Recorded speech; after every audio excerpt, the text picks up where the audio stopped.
My name is Remy and I come from Black Mesa, an area of the Navajo Reservation that was home to one of the most dangerous strip mining operations in the world.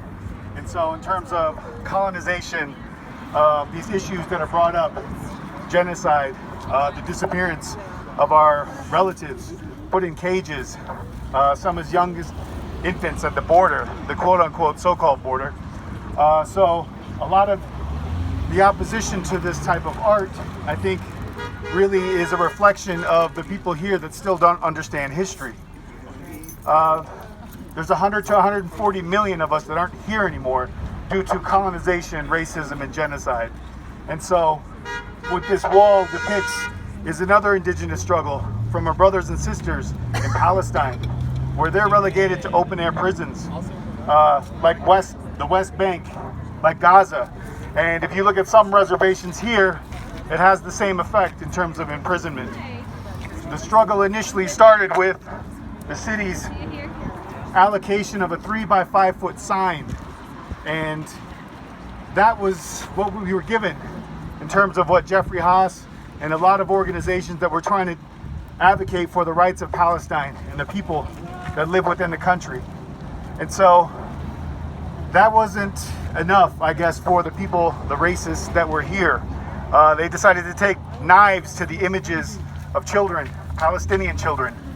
And so taking the resistance outside of the predetermined borders is something that indigenous people, we don't recognize and we don't honor. We have no borders on our land. And so expanding it to this wall itself was a way to show that, you know, the people that make decisions about what is historic on Tewa land, I hope those are Tewa people. Yeah. You know, we have a city council meeting on the 25th at 6 p.m. where we're invited to give our public testimony. And so I hope that I'll see a lot of you there, some of those folks that helped put up the wheat paste, a form of street art, a form of resistance that has never asked for permission, and nor will it ever. And as indigenous people on our own land, we should embody that as well, because this is our land. This is Tewa land. This is indigenous land. And so this is for our people in Palestine. We recognize you. Your names are on our walls here. Fawzi Al-Junaidi, Faris Ode, Muhammad Al-Dura. And we have a new one that we invite folks to go ahead and look at as well to get educated, because these aren't manipulation of photos. These are just picked from the internet. So the names on each one of these pieces has a history behind them. And so I challenge you and anybody else who has an issue with some of these images of indigenous resistance to do the homework yourself, educate yourself, make your own decisions. And so I want to thank everyone that came out in support.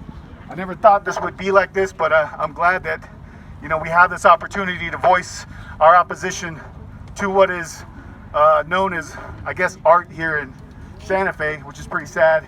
But what I see here is a thirst for street art, a place where we can go ahead and post anything, anywhere. And so this being Santa Fe, second only to New York in terms of art, we shouldn't have to explain this medium. We shouldn't have to explain these images, these messages, because it's us. It's our land. And so, thank you all. Yeah.